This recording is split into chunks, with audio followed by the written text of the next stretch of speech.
अस्सलाम वालेकुम नाज़रीन, आप यूट्यूब चैनल देख रहे हैं। मैं इमरान खान हूँ। ये जो खबर मैं आपको देने वाला हूँ ये बहुत इंपॉर्टेंट है। एक तो मैं आपको बता दूँ कि मैं ना घर पे हूँ ना ऑफिस में हूँ। मैं ट्रैवल कर रहा हूँ और किसी ऐसी जगह पे हूँ जहाँ थोड़ी सी ठंड भी ज़्यादा है और आउटडोर में हूँ। लेकिन तमाम तफसीलात मैंने इकट्ठी की। एक तो बहुत तहलका खेज़ खबर है और पहले तो मुझे यकीन नहीं आया, फिर मैंने सोर्सेज से कंफर्म किया तो पता चला कि पाकिस्तान में एक बड़ी एक्टिविटी हो रही है। और एक्टिविटी की है पाकिस्तान की इंटेलिजेंस एजेंसी आईएसआई ने। आईएसआई का एक दफ्तर है इस्लामाबाद में, हम सब जानते हैं, आपारा में। और उस दफ्तर में कुछ सहाफ़ियों को बुलाया गया। ये जिन सहाफ़ियों को बुलाया गया इनकी तादाद कोई थोड़ी नहीं है। मैं नाम किसी का नहीं लूँगा, मुझे 6 सहाफ़ियों के नाम का पता है, बल्कि 6 का नहीं, 3 नाम मुझे ऐसे पता है जिनको मैंने अभी रिकन्फर्म करना है, लेकिन 6 नाम मुझे मुकम्मल तौर पे पता है। तो 9 सहाफ़ियों को तो मैं ज़ाती तौर पे जानता हूँ, लेकिन जो डाटा मेरे पास है वो लगभग बताता है कि 20 के करीब सहाफ़ी हैं कम से कम, जिनको अभी तक बुला के फ़र्दन फ़र्दन या दो करके और उन्हें कुछ गाइडलाइन दी गई है।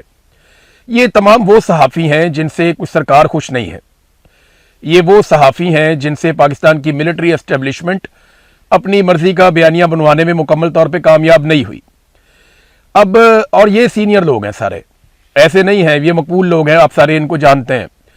तो इन लोगों को बुलवाया गया और आईएसआई ऑफिसर्स ने इनसे मुलाकातें की हैं और इनको कुछ को धमकाया गया, कुछ को प्यार से समझाया गया और कुछ को दीगर तरीके भी बहुत सारे होते हैं इनके पास। तो जैसे जैसे कोई काबू आया, कोशिश की गई कि इन सहाफ़ियों को कुछ चीज़ों पे कायल किया जाए या कम से कम वार्न किया जाए, और एक वार्निंग देकर ने छोड़ा गया तमाम सहाफ़ियों को।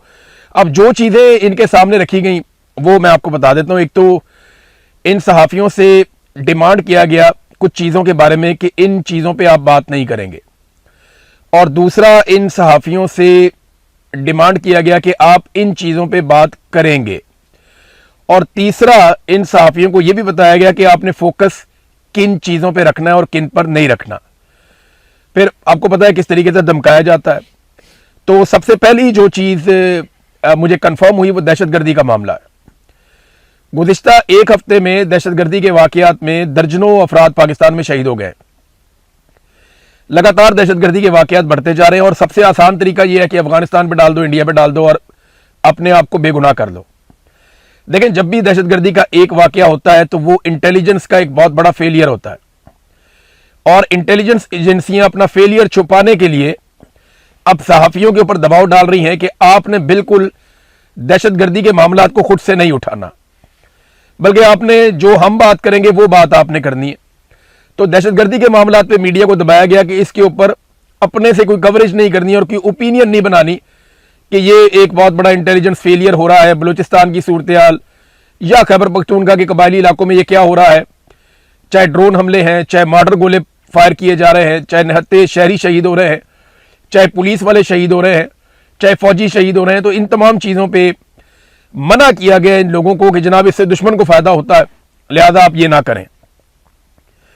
दूसरा मना किया गया कि इकॉनमी के हवाले से अब आप लोगों ने बातचीत नहीं करनी, यानी तकाबली जायजा आप नहीं लेंगे इमरान खान के दौर का मौजूदा दौरे हुकूमत से। असल में प्रॉब्लम यह नहीं है कि इकॉनमी बहुत बुरी तरह बर्बाद हो गई। प्रॉब्लम यहां पे आती है जब मवाजना किया जाता है कि पाकिस्तान की मिलिट्री एस्टेब्लिशमेंट ने इमरान खान के खिलाफ एक महाज बना के उसकी हुकूमत को गिराया, और गिराते वक्त उनके दिमाग में सिर्फ एक बात थी कि जनाब इस हुकूमत को गिरा दिया जाए वरना पाकिस्तान की इकॉनमी बर्बाद हो जाएगी, और वो ये दावा भी कर रहे थे। तो उसके बाद से लेकर अब तक जब भी मवाजना किया जाता है तो इमरान खान के दौर की इकॉनमी बेहतर थी, आज की अच्छी नहीं है। तो इस पे बहुत गुस्सा आता है। तो उन्होंने मना किया कि जी आप आदादो शुमार के ऊपर प्रोग्राम ना करें, आदादो शुमार के ऊपर सोशल मीडिया पे और मीडिया पे ज़्यादा बात ना करें। जितना आपको अलाउ किया जाए या जितना हुकूमत डिस्कशन में लेकर आए, बस आप अपने आप को वहाँ तक महदूद रखें। जो कीमतों का तकाबली जायजा जो लिया जाता है, पेट्रोलियम की कीमतें बढ़ जाती हैं, इकॉनमी का सत्यानाश है, पाकिस्तान में इन्वेस्टमेंट नहीं आ रही, SIFC के ऊपर लोग तनकीद करते हैं। और अभी जो हुकूमती आदादो शुमार आ रहे हैं, यानी जब साल मुकम्मल होता है तो पूरे साल की कारकर्दगी सामने आती है, तो वो चाहते हैं इस कारकर्दगी के ऊपर भी बात ना हो। इस पे भी कैटेगोरिकली मीडिया को मना किया गया। फिर एक और चीज से मना किया गया कि UAE के खिलाफ आपने किसी किस्म की कोई बात नहीं करनी। शेर अब्दुल मरवत ने कौमी असम्बली में आकर बताया, कोई 18,000 का फिगर भी एक दिया गया कि जनाब बड़ी तादाद में लोगों को, हजारों की तादाद में यूएई से निकाल दिया गया और पाकिस्तान की सरकार इसके ऊपर किसी किस्म का कोई एक्शन नहीं ले रही। अब बजाय इसके कि हुकूमत इसके ऊपर कोई एक्शन ले, हुकूमत पाकिस्तान के मीडिया को अब मना कर रही है कि आप यूएई के हवाले से किसी किस्म की कोई बात नहीं करेंगे, क्योंकि ये बहुत बड़ा पाकिस्तान का इंटेलिजेंस फेलियर है। और जिस तरह नरेंद्र मोदी को यूएई के अंदर प्रोटोकॉल मिला, ये जनरल आसिम मुनीर और शहबाज शरीफ के लिए बहुत परेशानी का बायस होना चाहिए, क्योंकि यहाँ पे एक मुसल्लस बन गई है, एक ममालिक का एक इत्तेहाद बन गया है जो पाकिस्तान को सूट नहीं करता। उसमें अमारात है, इंडिया है और इसराइल है। तो ये तीन ममालिक का एक अलायंस ऐसा लगता है कि वो बहुत तेजी से आगे बढ़ रहा है, उनके ताल्लुकात बहुत अच्छे जा रहे हैं। चौथी जो एक डिमांड की गई सहाफियों से, वो ये कहा गया कि इस्लामाबाद के अंदर हम जितने भी ऑपरेशंस करें या जमीनें वागुजार करवाएं, इसके ऊपर ज्यादा रोला डालने की जरूरत नहीं है। ये लोग जमीनों पर कब्जा करके बैठे हुए हैं, इन्होंने पाकिस्तान की महंगी तरीन जमीन पर कब्जा किया हुआ है। ये वफाकी दारुल हुकूमत है, यहाँ बड़े बड़े प्रोजेक्ट बनने हैं। पूरी दुनिया में ऐसा नहीं होता कि वफाकी दारुल हुकूमत के अंदर लोग आके ऐसे बैठ जाएं। तो ये गरीबों की बस्तियां नहीं है और इनकी यहाँ कोई गुंजाइश नहीं है। तो सवाल ये पैदा होता है कि अगर आपने अरबों खरबों रुपए के प्रोजेक्ट यहाँ पे बनाने हैं और आप गरीबों को इस इलाके से निकालना चाहते हैं, जो आपने हजारों की तादाद में लोगों के घर गिराए भी हैं, और जिन 4 अफसरान ने ये घर गिराए उन लोगों को आपने बुलाकर तमगे पहना दिए कि जनाब आपने गरीबों को बेघर किया, लिहाजा हम आपको तमगे पहना रहे हैं। तमगे तो इन्हें लगेंगे जब अल्लाह रब्बुल इज्जत इनसे सवाल करेंगे। अब बात यह है कि गरीबों के घर गिरा दिए और उसके ऊपर उन्होंने तमगे भी दे दिए, और अब ये कह रहे हैं कि उसके ऊपर कोई कवरेज ना करे, कोई उस पर बात ही ना करे। हम जोन सी मर्जी बिल्डिंग खाली करवाएं, जोन सा मर्जी घर खाली करवाएं, जिसको मर्जी गिराएं, जितनी मर्जी हम जमीन वागुजार करवाएं, ये बहुत कीमती जमीन है। तो सवाल ये पैदा होता है कि अगर ये अरबों खरबों रुपए की जमीन है और आप बहुत बड़े प्रोजेक्ट बनाना चाहते हैं, तो थोड़े से पैसे, जो उसका 10% भी नहीं होगा, उन पैसों से आप इन्हीं लोगों के लिए मुतबादिल जमीन या रिहाइश गाहें आप फराहम कर सकते हैं। आप 2 साल का प्रोजेक्ट बनाते, बेशुमार फ्लैट्स आप बना के सस्ते दामों बना के इन लोगों को कहीं और शिफ्ट करने का बंदोबस्त कर सकते थे, लेकिन लोगों को यहां पे बेघर किया गया है और अब मना किया जा रहा है मीडिया को इस पर आपने ज्यादा बात नहीं करनी। फिर जो 28वीं तरमीम है उसके हवाले से कहा गया जी ऐसी कोई बात नहीं है, आप इस पर रोला ना डालें, आप इस पर शोर ना मचाएं। देखें, हम ये चाहते हैं कि नए सूबे बने, हम ये चाहते हैं कि जो इख्तियारात हैं वो वफाक के पास आए, इससे वफाक मजबूत होता है। तो वो बहुत सारे उनके अपने मिलिट्री एस्टेब्लिशमेंट का अपना तरीकाकार है सोचने का। वो जितने ज़्यादा इख्तियारात इस्लामाबाद में इकट्ठे कर लेते हैं, उतना ज़्यादा उनका कंट्रोल रहता है पाकिस्तान के ऊपर और सूबों के ऊपर। तो इस हवाले से भी उन्होंने इंस्ट्रक्शन दी। और हाँ, बैड गवर्नेंस के हवाले से उन्होंने कहा कि आप इतनी तनकीद ना करें। किन चीज़ों पे काम करना है वो एक अलग चीज़ है, वो मैं बता देता हूँ आपको। फोकस रखें जी पाकिस्तान तहरीक इंसाफ की लड़ाई पे। देखिए, उनकी पार्टी के अपने अंदर लड़ाई पड़ी हुई है, वो बजाय अपोजिशन करने के वो हर वक्त जो है वो आपस में लड़ते रहते हैं। जनाब अलीमा खानम की लड़ाई हो रही है, कहते हैं जी बुशरा बीबी के साथ वो लड़ी, वो कहते हैं इस पे प्रोग्राम करो। आप ये कहो कि अलीमा खानम और बुशरा बीबी लड़ पड़े, आप ये कहो कि इमरान खान की बात पाकिस्तान तहरीक इंसाफ नहीं मान रही, आप ये कहो कि पाकिस्तान तहरीक इंसाफ में बहुत सारे गद्दार हैं, आप ये कहो कि उनके पास कोई हिकमत अमली नहीं है, आप ये कहो कि इमरान खान की पार्टी जो है वो तितर बितर हो गई है। यानी आप इस किस्म की बातें और इस तरह की चीज़ों को आप डिस्कस करें। फिर साथ में एक मिसाल ये भी दी गई सब लोगों को, ये मंशियात वाली औरत देखें कितना बड़ा मुआशरती मसला है, कितना बड़ा प्रॉब्लम है। देखें ना, वो मंशियात सरेआम बेच रही है, लोग गुंडे बने हुए हैं। ये चीज़ें जिन पे आप फोकस करें। अब मामला ये है कि इस खबर को फैलाने के लिए यहाँ तक कहा गया और मीडिया पे खबरें चलवाई गई कि इसने कोई 200 लोगों के नाम ले लिए, बड़े बड़े नाम आ गए। और भाई नाम आ गए तो लिस्ट जारी करो। ये कहानियां ना कौम को कराएं आप कि जनाब फलाने का नाम आ गया, फलाने का। ये करते पता क्या है, बीच में तो निकलता कुछ भी नहीं है। और जनाब ये होने वाला है, वो होने वाला है, बड़ों बड़ों के नाम आने वाले, और बीच में किसी का नाम भी नहीं आता बाद में। ये लोगों को ब्लैकमेल करने के लिए और तवज्जो हटाने के लिए इस किस्म के हथकंडे हमेशा से पाकिस्तान की एस्टेब्लिशमेंट इस्तेमाल करती है। और वही हथकंडे ना सिर्फ ये इस्तेमाल कर रहे हैं बल्कि मीडिया को भी मजबूर कर रहे हैं। फिर ईरान और अमेरिका की लड़ाई के ऊपर मशवरा दिया गया कि जनाब इसके ऊपर आप जितना मर्जी फोकस करें, बैनुल अक़वामी सूरत-ए-हाल के ऊपर आप इस पर काम करें। हुकूमती और अपोजिशन अरकान की जो लड़ाई होती है उसके ऊपर पूरी फोकस आप रखें। तो नॉन इश्यूज को आप इश्यूज बनाए। आप इकोनॉमी पे बात नहीं कर सकते, महंगाई पे बात नहीं कर सकते, दहशतगर्दी पे बात नहीं कर सकते, आप पाकिस्तान की तबाही जो हो रही है उस पर बात नहीं कर सकते, जो फेलियर है पाकिस्तान की इंटेलिजेंस एजेंसीज का आप उस पर बात नहीं कर सकते। जो कुछ यूएई ने पाकिस्तानियों के साथ वहां पे हो रहा है वो आपका एक बहुत बड़ी नाकामी है खारजी महाज के ऊपर, उसके ऊपर आप बात नहीं कर सकते। तो फिर मीडिया बात करे किस पर? मीडिया को तो फिर चुप ही रहना चाहिए ना। अच्छा, इसमें ना एक और खबर आई है, वो खबर मैं आप तक पहुंचाता हूं। शहबाज शरीफ ने हातम ताई की कब्र पे लात मारी है और पेट्रोलियम मसनूआत की कीमतों को पूरे 5 रुपए कम कर दिया है। यानी इन लोगों को शर्म भी नहीं आती, जब ये कीमत बढ़ाते हैं तो ये 50-50 रुपए इकट्ठी बढ़ा देते हैं, और जब ये कम करते हैं तो ये 5 रुपए कम करने के बाद उसकी हेडलाइंस लगवाते हैं, उसके इश्तेहारात छपवाते हैं। इमरान खान जो पेट्रोल 150 रुपए का दे रहा था, ये 410 रुपए का, 415 रुपए का देने के बाद ये कहते हैं जनाब हम बहुत सस्ता बेच रहे हैं, हमने अवाम को बहुत रिलीफ दे दिया, और उसमें भी 5 रुपए छोड़ दिया। और आज भी पेट्रोलियम मसनूआत की कीमतें उतनी नहीं है जितनी इमरान खान साहब के दौर में थी। तो इमरान खान कैसे सस्ता दे रहा था भाई, जो आप नहीं दे पा रहे? कौमी खजाने में जितना पैसा पड़ा हुआ है वो सारा का सारा या तो सऊदी अरब का है या चाइना का पड़ा हुआ है, इनके पास अपना पैसा तो नहीं है वहां पे।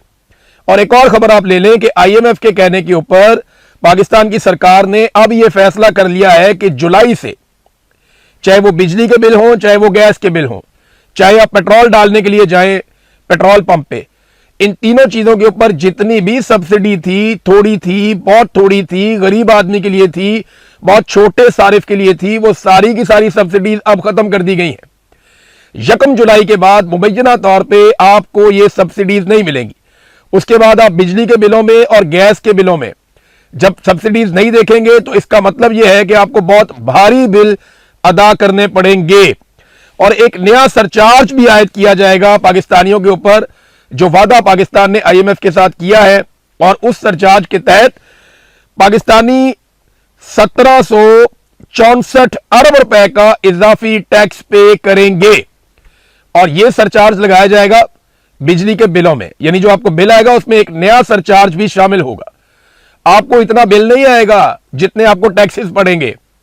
एक तो बिजली की कीमत 4 गुना कर दी, उसके बाद जो टैक्सेस है उनको इतना बढ़ा दिया कि इतनी तो बिजली की कीमत नहीं है जितने हम टैक्स दे रहे हैं। फिर कैपेसिटी पेमेंट की मद में हम 2-2 हजार अरब रुपया दे रहे हैं, और बार बार दे रहे हैं, हर साल दे रहे हैं, और उस बिजली का पैसा दे रहे हैं जो बिजली पैदा भी नहीं हो रही। तो इस सूरत हाल को पाकिस्तानियों के लिए लाकर पाकिस्तानियों को यहां खड़ा कर दिया गया है। तो इतना सारा जो इन्होंने कर्जा लिया, कभी आपने सोचा कि लगभग 53-54 हजार अरब रुपया इन्होंने ले लिया? पाकिस्तान की पूरी तारीख में पाकिस्तान ने 75 साल में इतना कर्जा नहीं लिया जितना कर्जा इन्होंने 4 साल में ले लिया आसिम मुनीर साहब ने। अब यह कर्जा खर्च कहां पे किया गया? तरक्याती बजट तो ना होने के बराबर है।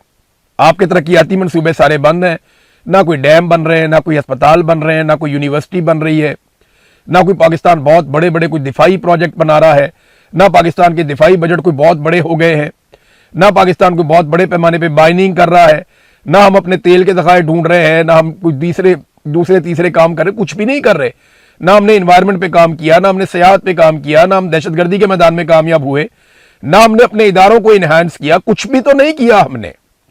इंफ्रास्ट्रक्चर भी नहीं बनाया, लोगों को जो सब्सिडीज पहले दी जाती थी वो भी वापस ले ली, ना सरकारी मुलाजमों की तनख्वाहें बढ़ाई। तो ये पैसा सारा जा कहां पे रहा है भाई? इतना ज्यादा पैसा ले लिया आपने, पैसा कहां जा रहा है? यानी 1000 अरब का रखा गया था तरक्याती बजट, उसका भी सिर्फ 33% खर्च किया गया है। 334 अरब रुपए खर्च किया गया 1000 अरब में से, यानी 33% इन्होंने खर्च किया सिर्फ उस बजट का जो इन्होंने तरक्याती मंसूबों के लिए रखा हुआ था। तो ये बाकी पैसे क्यों नहीं खर्च कर पा रहे? तरक्याती मंसूबे भी बंद पड़े हुए हैं, तो पाकिस्तान आगे कैसे जाएगा? यह है जनाब एक बड़ा सवाल। नाज़रीन, इमरान खान साहब की मुंतकली वाले मामले में भी एक रोला पड़ा हुआ है कि उन्हें अस्पताल में मुंतकिल किया जाए, उनका इलाज करवाया जाए। देखें, मैं बतौर जर्नलिस्ट ना मुझे 2-3 चीजें थोड़ी सी अजीब लगी हैं।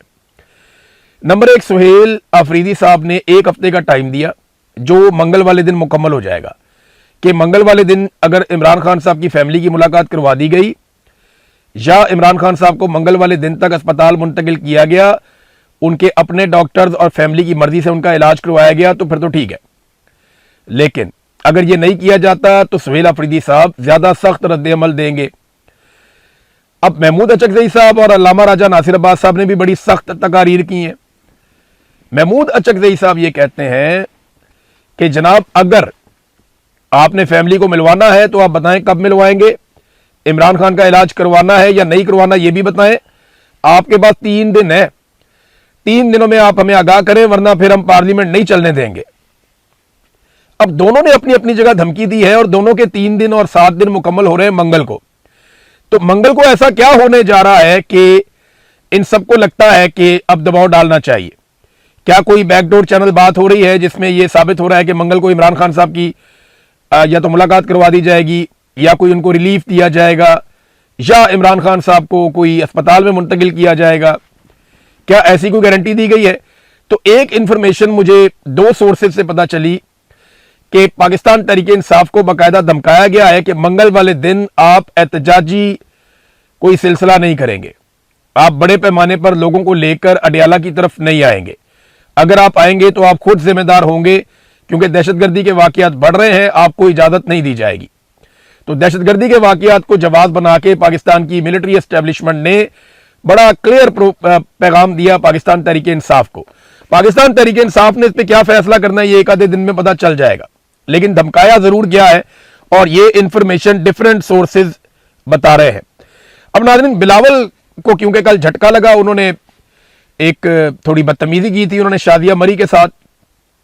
जो शादिया मरी का मूवी उतरा हुआ था, लोगों ने काफी प्रोटेस्ट किया, उन्होंने कहा जी कि आपकी पार्टी में अगर एक खातून है वो आपके साथ काम कर रही है, अपना टाइम भी आपको दे रही है, आप उसे मखसूस नशिस्त भी हर दफा देते हैं, तो आप यूं तौहीन ना करें खातून की। तो उस पर बिलावल ने आज कोयटा के अंदर यानी तनकीद ने काम किया, लोगों ने जो एहतजाज किया उसने काम किया। बिलावल ने आज शादिया मरी को अपने साथ बिठा के कोयटा में उन्हें इज्जत दी और मीडिया को ये दिखाया कि जी मेरी साथी हैं, मैंने इनको अपने साथ बिठाया हुआ है। तो एक अच्छा पैगाम बिलावल ने दिया। तो उम्मीद है कि अपनी पार्टी की खवातीन की कम से कम ये पॉलिटिकल पार्टी के लोग जो है वो इज्जत करेंगे। हाँ, अगर कोई खातून आपके साथ बदतमीजी करती है, आपके पास गलत आर्गूमेंट करती है, आप उसको जवाब दे सकते हैं अपनी जबान से, लेकिन एक खातून वो आप ही की हेल्प कर रही है और आप जनाब सिर्फ आपकी सियासत में खलल पड़ता है या आप वो नहीं चाह रहे थे तो आप ऐसे बदतमीजी से रूड होकर उनके साथ बात करें, तो उस वक्त वो मुनासिब नहीं है। जब तक कि वो खातून आपसे रूड नहीं है तो फिर आपको भी जरूरत नहीं है उनसे रूड होने की। नाज़रीन, डोनाल्ड ट्रंप चीन का दौरा मुकम्मल करके वापस गए। अब बज़ाहिर ऐसा लगता है कि यह दौरा नाकाम हो गया। मैं उसका रीजन आपको देता हूं। दौरा नाकाम हो गया, इसके बहुत सारे रीजन हैं, लेकिन सबसे बड़ा रीजन यह है कि हर दौरे के बाद मुश्तरका तौर पर कुछ चीजें सामने आती हैं जिनमें बहुत बड़े दावे किए जाते हैं। ना अमेरिका की जानिब से कुछ ऐसा सामने आ रहा है, ना ही चाइना की जानिब से कुछ बहुत बड़ा सामने आ रहा है। कोई बड़ी डेवलपमेंट तो हुई नहीं। हाँ, दोनों ने ये कहा जी मैं अगर ये हो जाएगा तो मदद करूंगा, वो कहते जी ये हो जाएगा तो मैं अच्छा समझूंगा, ये बहुत अच्छे लोग हैं, वो कहते जी आप भी बहुत अच्छे बंदे हैं, आप हमारे मुल्क भी आइएगा जनाब, बिल्कुल आएंगे। तो बस ये एक आपस में इनके मुज़ाकरात हुए हैं, इसके अलावा कोई और डेवलपमेंट नहीं है। हाँ, एक चीज़ है जो बड़ी मायूब है और बहुत अजीब है जो डोनाल्ड ट्रंप के लोगों ने की, क्योंकि बहुत सारे लोग जो है वो एयरफोर्स 1 में बैठकर वापस गए अमेरिका। तो इन तमाम लोगों ने जितना कुछ भी इनको तहाइफ में मिला चाइना से, चाहे वो कोई मोबाइल फोन है, कोई गैजेट है, कोई सवेनियर है, कोई और तोहफा है, कोई डेकोरेशन पीस है, वो जो भी कीमती तहाइफ भी थे, बीच में कुछ इलेक्ट्रॉनिक्स के गैजेट्स भी थे। चाइना बहुत सारी चीजें बनाता है, तो चीनियों ने बड़े शौक से, उनकी कंपनीज ने, उनके लोगों ने जहां जहां पे वो मिले उन्हें बड़े कीमती तोहफे दिए थे अमेरिकन वफद को। वो सारे कीमती तोहफे अमेरिकन ने एक डस्टबिन में डाल दिए, यानी जो कचरे का डब्बा था वो सारे तोहफे उस कचरे के डब्बे में डाले गए। अच्छा, ये काम जो है ना, वो अगर अमेरिकन चाहते तो अपनी एम्बेसी को कह देते कि जनाब आप इन सारे तोहफों को डिस्पोज ऑफ कर दें या किसी और जगह पे मुंतकिल कर दें, और खामोशी से वो मुंतकिल कर दिए जाते और कोई रोला भी ना होता। लेकिन हैरत की बात यह है कि डोनाल्ड ट्रंप की टीम और उनके वफद में आने वाले लोग जिस वक्त ये तोहफे डस्टबिन में डाल रहे थे या कचरे के डब्बे में फेंक रहे थे, उस वक्त इस सारे अमल की फिल्म बनाई जा रही थी। और ना सिर्फ इस सारे अमल की फिल्म बनाई गई, बल्कि इस नफरत अंगेज अमल को बाकायदा नशर कर दिया गया, वायरल कर दिया गया। ये चाइना के लिए एक बड़ा तौहीन अमेज पैगाम है। इसका मतलब यह है कि अमेरिकन चाइना से कुछ लेकर नहीं गए और उन्हें कुछ ऐसा नहीं मिला जिसकी वो तवक्को कर रहे थे, और जो तहाइफ चाइनीज ने दिए उन्हें कबूल नहीं किया गया। अमेरिकन मीडिया ये कहता है कि अमेरिका को इस बात का डर था कि इनके अंदर गैजेट्स हो सकते हैं, इनके अंदर ट्रैकिंग डिवाइसेस हो सकती हैं, चाइना के ऊपर भरोसा नहीं किया जा सकता, सदर ट्रंप का जहाज जो है वो ट्रैक हो सकता था, कोई हादसा भी हो सकता था, तो कुछ भी हो सकता है। तो हम चाइनीज टेक्नोलॉजी को साथ ले जाने का या उनके तोहफों को साथ ले जाने का रिस्क नहीं ले सकते। देखें, ये अरब ममालिक से तो तोहफे अपने साथ ले जाते हैं, अपने जहाज में ना ले जाएं तो दूसरे जहाज में ले जाते हैं, लेकिन किसी भी मुल्क से तोहफे लेने के बाद उनको डस्टबिन में फेंकना, कचरे के डब्बे में फेंकना और बाद में उसकी वीडियो बनाकर जारी कर देना और उसके बाद एक अजीबोगरीब सूरत पैदा हो जाना, मीडिया के अंदर इसका डिस्कस होना, ये बहुत मायूब है। और इससे जो है वो चाइनीज को जरूर तकलीफ हुई होगी, लेकिन चाइनीज ने अमेरिकन को जरूर कोई ऐसी तकलीफ दी है जिसके बाद उन्हें ये तकलीफ उठानी पड़ी है। तो नाजरीन, अब तक के लिए इतना ही। अपना ख्याल रखिएगा, अपने इस चैनल का भी।